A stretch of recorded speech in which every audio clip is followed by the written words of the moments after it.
Hello everyone, this is Lakshya Mittal. Welcome to my channel. So we were discussing permutation and combination problems in the previous video. So now we'll be moving on with question 6. Question 1 to 5 मैंने already discuss करा दिए हैं. So question 6 is saying that in a group of 6 boys and 4 girls, 4 children are to be selected. In how many different ways can they be selected such that at least one boy should be there? अगर एक boy होना ही चाहिए तो हम एक possibilities निकाल लेते हैं. तो 1 boy और 4 लोग select करने हैं तो कितने 3 girls होंगी. अगर हम मान लो 2 बॉय लेते हैं, एटलीस्ट 1 बॉय बोला ना, तो 2 भी बॉय हो सकते हैं. तो हमारी कितनी गर्ल्स होंगी? 2 गर्ल्स. अगर हम 3 बॉय ले लें तो हमारी कितनी गर्ल्स होंगी? हमारी होंगी 1 गर्ल. और अगर हम चारों ही बॉय ले लें एंड 0 गर्ल ले लें तो हमारी ये पॉसिबिलिटीज़ बन गई हैं. अब हमें क्या निकालना है कि ऐसे कितने पॉसिबल वेज़ हैं. तो इन कितने पॉसिबल वेज़ के लिए हम NCR करते हैं. तो यहाँ पे टोटल 6 बॉयज़ में से एक बॉय सेलेक्ट करने का 61 वेज़ इंटू 4 गर्ल्स में से 3 गर्ल्स सेलेक्ट करने के 4C3 वेज़. सिमिलरली इसका देखते हैं हम 6 बॉयज़ में से 2 बॉय सेलेक्ट करने के वेज़ इंटू 4 गर्ल्स में से 2 गर्ल्स सेलेक्ट करने के वेज़ प्लस 6 बॉयज़ में से 3 बॉयज़ सेलेक्ट करने के वेज़ इंटू 4 गर्ल्स में से, ये 4 गर्ल्स है ना, इसमें से एक गर्ल सेलेक्ट करने का way. Also what will do now is 6 boys में से 4 बॉयज़ सेलेक्ट करने का वेज़ इंटू 4 गर्ल्स में से 0 गर्ल सेलेक्ट करने का वेज. मतलब हम कोई गर्ल ही नहीं सेलेक्ट करें क्योंकि चारों ही बॉयज़ ले लिए. तो जब हम इसको सॉल्व करेंगे तो हमारा आंसर आएगा 209. तो इसको बहुत अच्छे से मैंने अपने प्रीवियस वीडियो में बताया because first question was similar to this. तो वो जाके देख लेना अगर ये नहीं समझ आया है तो.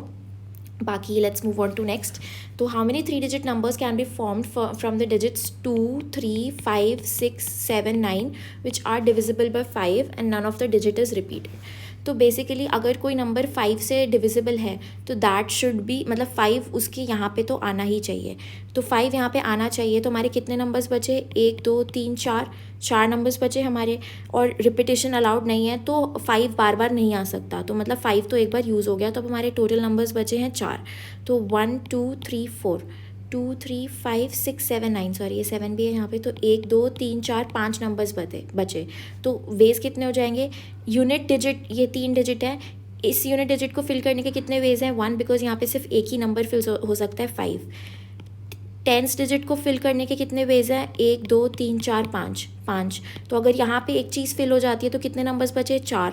तो 100 प्लेस को फिल करने के कितने वेज हैं? 4. तो जो हमारा आंसर आएगा वो होगा 5 4 ज़ा 20. तो अब नेक्स्ट क्वेश्चन पे मूव करते हैं which is saying in how many ways can a committee consisting of 5 men and 6 women can be form from 8 men and 10 women. यार बहुत ईजी है. पहले वाले में तो एटलीस्ट वगैरह कंडीशंस थी, इसमें तो सीधा सीधा करना है. तो 8 men में से 5 men सिलेक्ट करने के वेज इंटू 10 वुमेन में से 6 वुमेन सिलेक्ट करने के वेज. इनको मल्टीप्लाई करेंगे तो 11760 आएगा. तो हम इस तरीके के क्वेश्चंस में परम्यूटेशन नहीं लगाते बिकॉज हमें सिर्फ लोगों को सिलेक्ट करना है. मतलब ये ऐसा इंसान है, फिर एक ऐसा इंसान है, फिर एक ऐसा इंसान है, मतलब अलग अलग इंसान है. तो इन तीनों को सिलेक्ट करने के वेज देखने. हम ऐसा नहीं देखना कि पहले हमने इसको सिलेक्ट किया, फिर दूसरा हमने इसको सिलेक्ट किया, फिर तीसरा इसको सिलेक्ट किया, या फिर पहले इसको सिलेक्ट कर लिया, दूसरा इसको, तीसरा इसको. तो वो जो ऑर्डर ऑफ सिलेक्शन है वो मैटर नहीं करता. व्हाट मैटर्स इज़ कि हमने कितने रेड वाले सिलेक्ट किए, कितने येलो वाले सिलेक्ट किए, कितने ग्रीन वाले सिलेक्ट किए. मतलब जो लोग सेलेक्ट किए हैं अलग अलग क्वालिटीज़ के वो मैटर करते हैं. ऑर्डर बिल्कुल मैटर नहीं करता. And that's why we are just limiting our answer to the combination and not using permutation है. परम्यूटेशन में हमें अगर इंक्लूड करते तो 3 इंटू हम नंबर ऑफ लाइक कितने लोग हैं, 11 लोग हैं ना टोटल, तो 11 फैक्टोरियल से मल्टीप्लाई कर देते.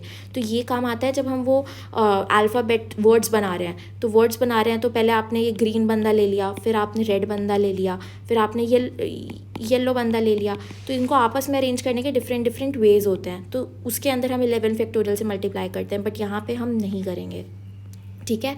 तो now moving on to question 9. It is saying that a box contains 2 white balls, 3 black balls and 4 red balls. In how many ways can 3 balls be drawn from the box if at least 1 black ball is to be included in the draw? तो similarly जो हमने सबसे पहला question किया था उसके अंदर है, तो एक ब्लैक बॉल तो होनी ही चाहिए. And in how many ways can 3 balls be drawn from the box. तो एक ब्लैक है तो बाकी 2 नॉन ब्लैक होनी चाहिए. ठीक है. फिर अगर 2 ब्लैक ले लेते हैं तो 1 नॉन ब्लैक होनी चाहिए. एंड तीनों ही ब्लैक ले लेते हैं तो 0 नॉन ब्लैक होनी चाहिए. तो अब इस पर हम ये नहीं देख रहे कि वाइट कितनी ली हमने, रेड कितनी ली. नॉन ब्लैक का मतलब है वाइट प्लस रेड. तो इसमें हमने ये चालाकी की. नहीं तो हम यही सोचते रह जाते कि एक ब्लैक के साथ या तो एक वाइट ले लो, फिर 2 रेड ले लो, फिर मतलब 2 रेड नहीं, 1 रेड ले लो, फिर 2 वाइट ले लो या दोनों रेड ले लो एक ब्लैक के साथ, मतलब बहुत कन्फ्यूजन हो जाती। तो हमने वो सब ड्रामा नहीं किया। हमने क्या किया, या तो ब्लैक लेंगे या नॉन ब्लैक लेंगे, तो उससे हमारे सारे कॉम्बिनेशंस पूरे हो जाएंगे। तो हमारे number of non black balls कितने हैं, नॉन ब्लैक बॉल्स है हमारी 2 + 4, 2 + 4 इज़ 6 हमारी टोटल नॉन ब्लैक बॉल्स हैं, 3 ब्लैक बॉल्स हैं। तो वही करते हैं कि 3 ब्लैक बॉल में से एक ब्लैक बॉल सेलेक्ट करने के कितने ways, 3C1 into 6 non black ball में से 2 बॉल सेलेक्ट करने के वेज 6C2। सिमिलरली 3 में से 2 सेलेक्ट किए इंटू 6 में से 1 सेलेक्ट किया, प्लस 3 में से 3 सेलेक्ट किए इंटू 6 में से 0 सेलेक्ट किया। तो जब आप इसको सॉल्व करेंगे तो हमारा आंसर आएगा 64 बड़े आराम से। So now moving on to the last question for today, which is saying that in how many different ways can the letters of the word detail be arranged in such a way that the vowels occupy only odd positions। तो ये detail हमारा है, इसके अंदर हमें दिया है कि in how many different ways can the letters of the word detail be arranged in such a way that the vowels occupy only odd positions। vowels कौन कौन से हैं, एक ये है, एक ये है, एक ये है, एंड हमारे 1 2 3 4 5 6 वर्ड्स हैं। तो 1 2 3 4 5 6 हमारा है।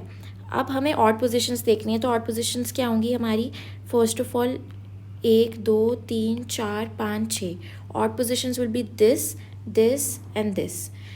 तो हमें वॉवल्स को इन्हीं पोजीशंस पे अरेंज करना है। तो हम 3 वॉवल्स हैं, 3 वॉवल्स को 3 प्लेसेस सेलेक्ट कर लेते हैं पहले, 3 में से 3 प्लेसेस सेलेक्ट किए एंड 3 वॉवल्स को 3 फैक्टोरियल वेज में अरेंज कर लिया। बाकी लोगों को हमने अरेंज कर लिया, बाकी जो DTL बचा उसको भी हमने 3 प्लेसेस सेलेक्ट की और 3 फैक्टोरियल वेज में अरेंज कर लिया। तो जो हमारा आंसर आएगा टोटल वो आएगा 6 × 6 विच इज़ 36। ठीक है, तो आई होप ये क्वेश्चंस आपको समझ आ रहे हो, नहीं समझ आ रहे हो तो प्लीज़ बताओ कमेंट बॉक्स में। Till then keep learning, bye bye.